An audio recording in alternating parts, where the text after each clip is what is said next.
vital that Russia steps back and chooses a path of diplomacy, and I believe that is still possible.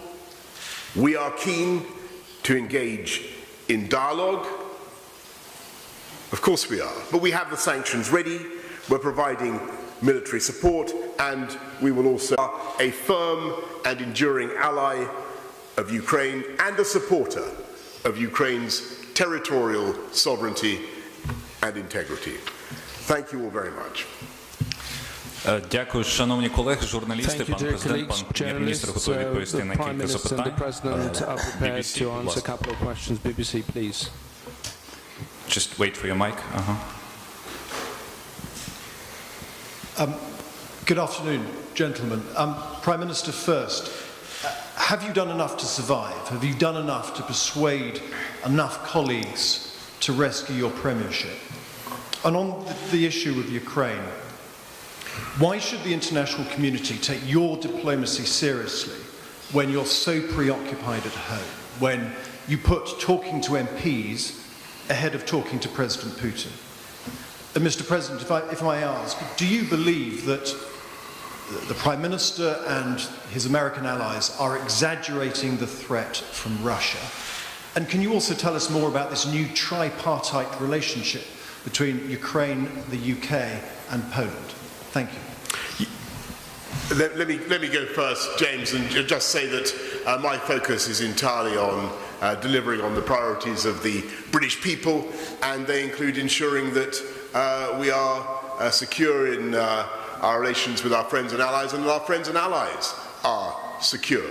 And I think there's a great deal of concern in our country about what we're seeing on the border with Ukraine, and it's absolutely vital that the UK government should step up now, bring together our friends and partners in the West in the way that we are, prepare the package of economic sanctions that we have, and as you know, we've intensified them now, and the package that we're bringing forward, the new legislation, will enable us to pinpoint commercial interests of Russia, strategic commercial interests of Russia in a very direct way, as well as individual Russian commercial interests. And I think it's vital that in Moscow they understand that there will be automaticity in the way that we apply these sanctions, so that the minute there is a further incursion into sovereign Ukrainian territory, then those sanctions will apply. And I know that that's also the position of our American allies, and what we're hoping is that it will be the general position, and that's what we're working to achieve. But we're also doing what we can to strengthen Ukraine's ability to resist, and that's why we sent the 2,000 anti-tank weapons. That's why we're continuing with training under Operation Orbital and have sent more troops out to that end. But I think perhaps the single most useful thing we can all do is get over to the Russian public, to citizens in Russia thinking about this possibility, the reality that the Ukrainian army will fight. And there are 200,000 men and women under arms in Ukraine. They will put up a very, very fierce and bloody resistance. And I think that parents, mothers in Russia should reflect on that fact. And I hope very much that President Putin steps back from the path of conflict, and that we engage in dialogue. And that is what the UK is intent on producing, and that's why I'm here today. Thank you for your question. First of all, I will answer very briefly regarding the platform that was established between Ukraine, Britain and Poland. First of all, I'd like to say that that's a fairly good platform to discuss security and trade on the level of the foreign ministers. We already started working, and I think we will be able to share more details when on the level of the leaders of the states, we will start that work as well. In terms of exaggerating or underestimating the threats, it's difficult to answer your question.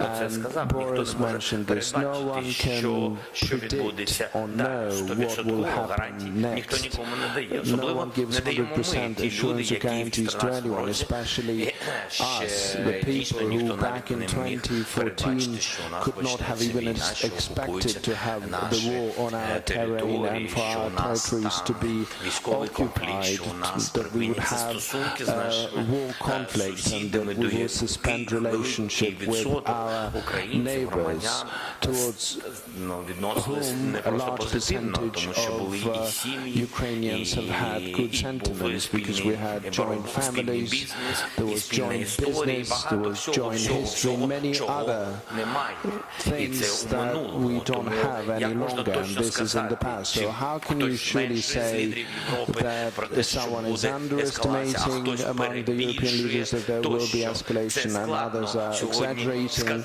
It's difficult to say. On that question, we simply have to be fair. We have to be powerful as a country.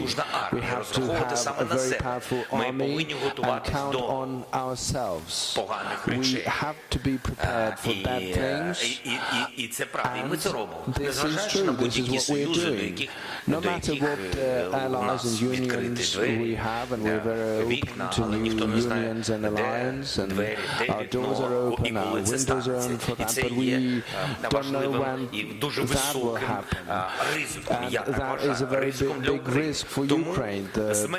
So underestimating risks is to have a big, powerful army that will just be there, not advancing. We are defending ourselves, we are defending our country, and I think it's only fair, because these are our terrains, these are our culture, we're protecting our culture, traditions, language, and we first of all and foremost protecting our people, and there will be a high risk for anyone who will try to occupy even a bit of our territory, very high risk. Why? Because on the Donbass, at the part of the Ukrainian Donbass which is not occupied, there are people living there, and they see what is happening on the occupied part of it, how the Donbass was destroyed, how the famous stadium, the Donbass Arena is destroyed. Donetsk used to be a very developed city. There were good towns and cities, and everything was well developing. Comparing now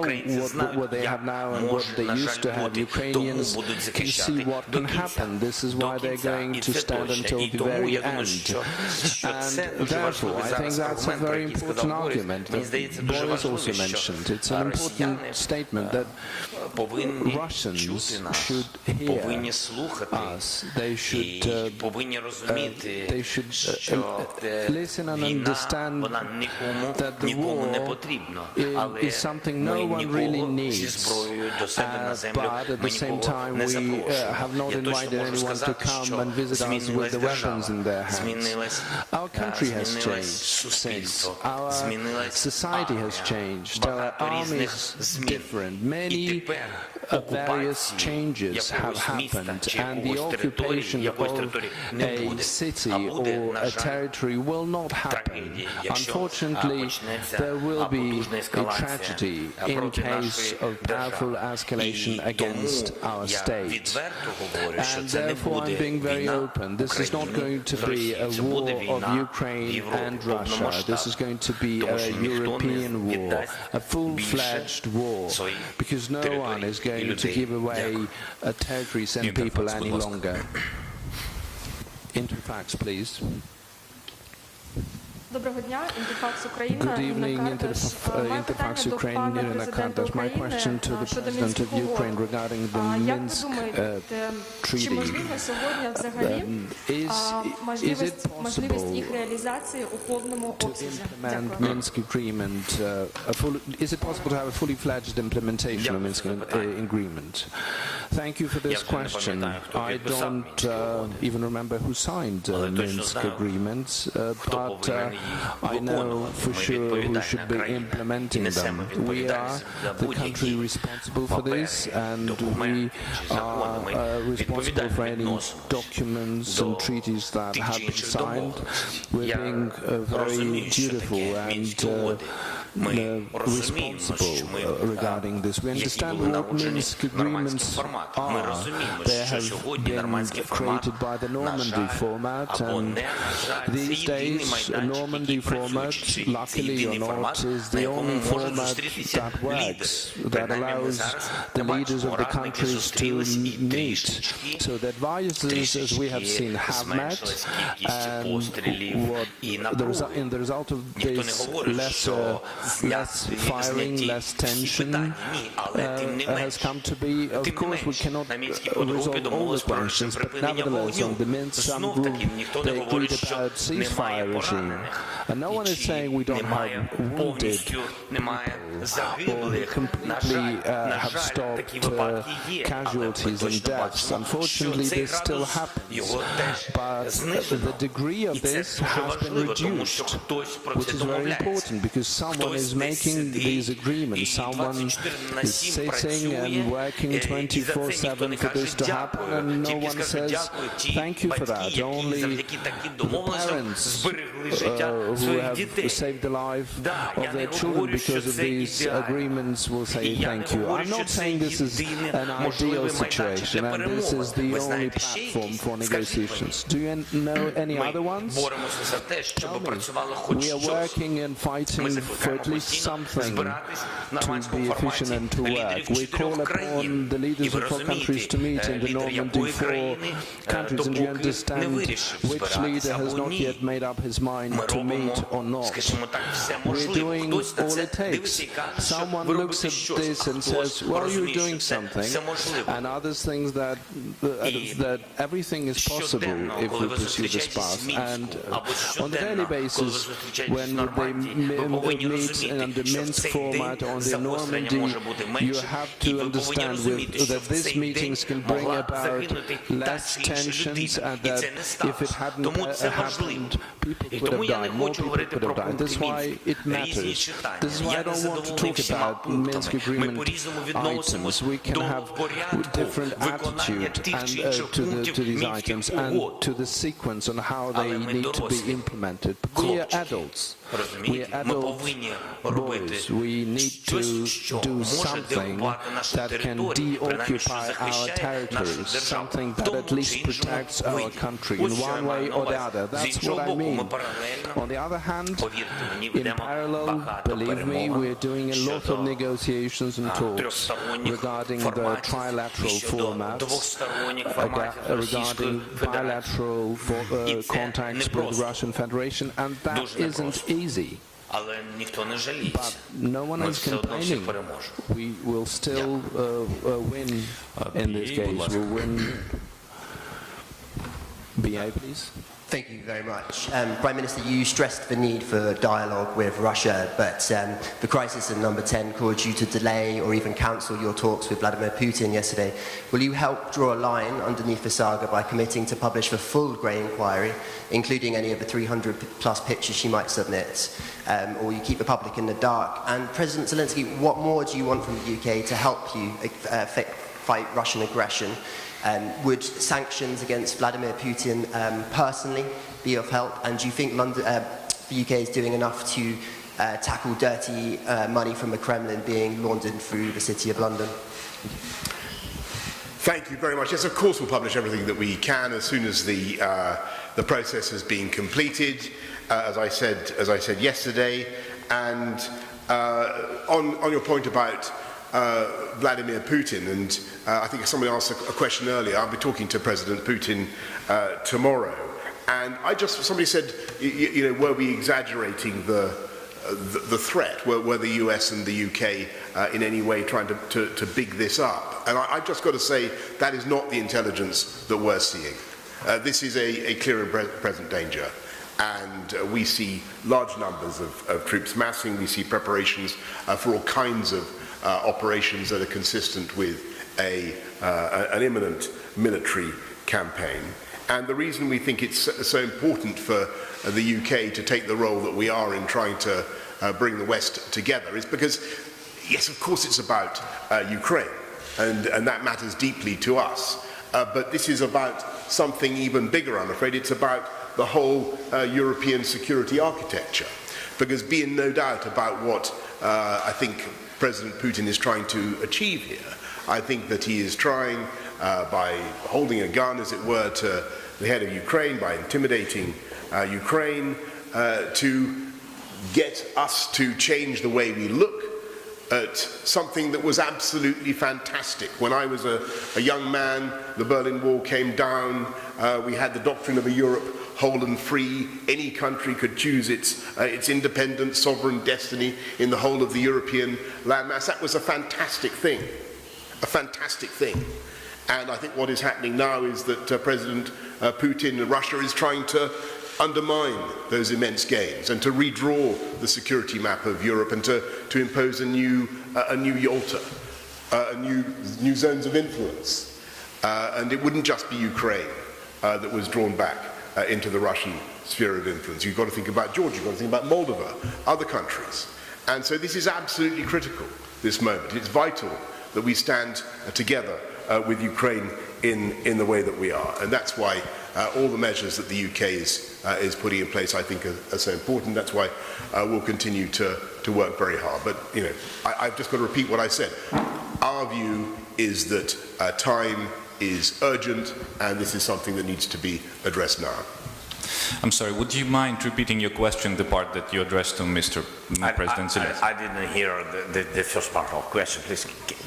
I'm sorry, you spoke about sanctions, and the sanctions Britain has warned. Do you think personal sanctions against Vladimir Putin fight Russian aggression?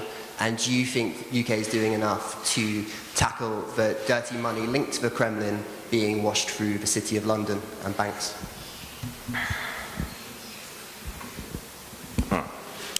Thank you for this question. First of all, regarding the dirty money of the oligarchs in London, the Russian oligarchs, well, you know, it would be good if we could deal with our oligarchs. Meanwhile, they also have and keep their money in certain capitals. I think if London is serious about these matters, we would support this very much, because for us, oligarchization is a very important process. We already voted in the parliament of Ukraine the first law on de-oligarchization, and this is the beginning of very difficult reforms.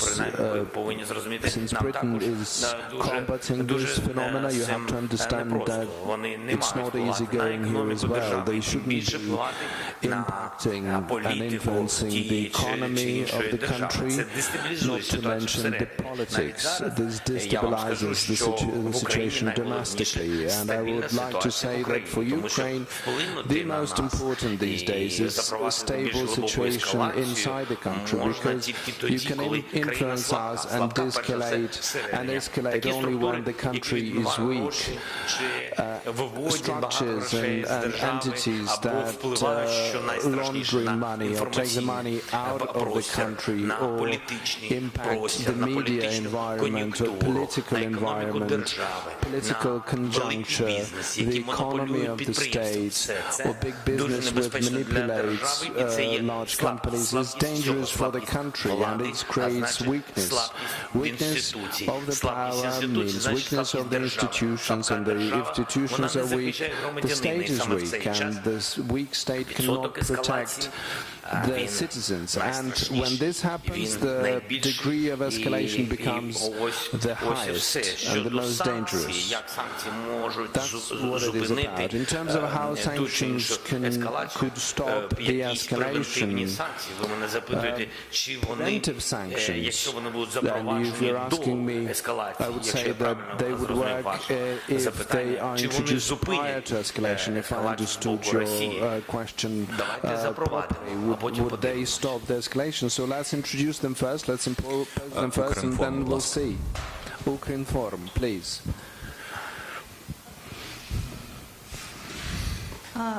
Питання до пана прем'єр-міністра. Скажіть, будь ласка, говорячи останнім часом про ескалацію на кордоні з Росії з Україною, здебільшого говорять про сухопутний кордон. А проте, однак, в нас ще є загрози в акваторії Чорного та Азовського моря. Скажіть, будь ласка, які саме загрози вбачає Велика Британія саме в акваторії Чорного та Азовських морів, і чим може допомогти Україні для того, щоб запобігти ескалацію саме там.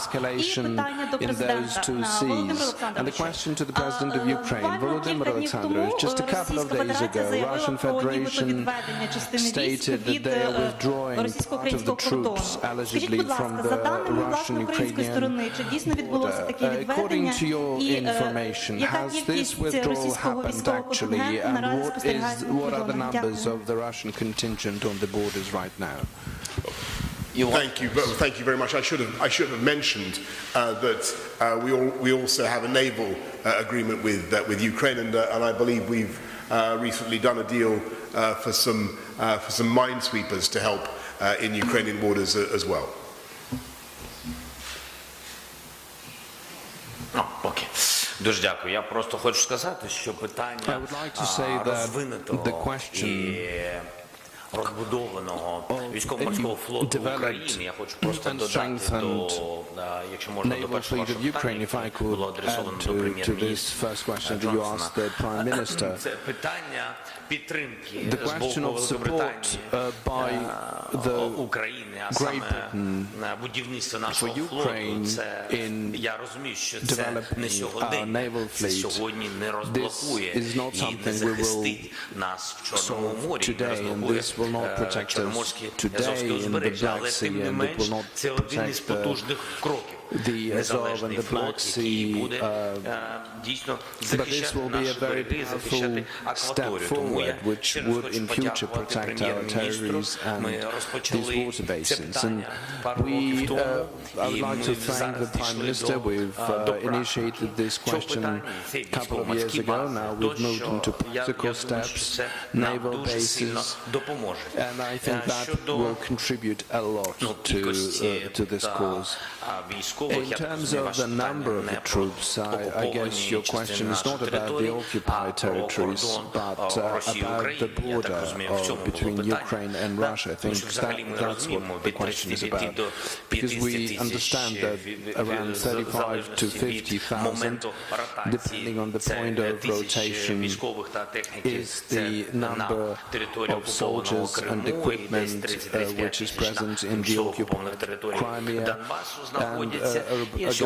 and about 30-35,000 in the occupied Donbass, and about 100,000 along the borders between Ukraine and Russian Federation. In terms of the withdrawal, we are looking forward to a moment in time very much when Russia will withdraw army from our borders. This is a very powerful signal, and that will be the only trustworthy response to Russian Federation, to the question to Russian Federation whether they are going to continue the escalation or not. This will be a direct response. We don't need words, just make that one step. Psychologically, it will be important not only for the Ukrainian people and European citizens, but for Russians as well, because I know many Russians don't want to fight and die in the war against Ukraine. So I would не радів би так зарано, якщо можна, тому що такі шляхи ми бачили таку інформацію, це було у минулому році, коли були військові навчання, Росія сказала публічно, що вона відведе війська, вона відводила війська, а потім повернулася велика частина з тих відведених військ. Тобто це такий момент передислокації, маневр або залякування, психологічний. Тому зараз ми бачимо psychological pressure. We do see some rotation of the military, but I would like to be open in this answer because it's important for the people of Ukraine. I will be able to say that Russia has withdrawn their troops only when they do so. Захід завершено. Thank you. This is the end of our session. Thanks. Thank you very much. Thank you again.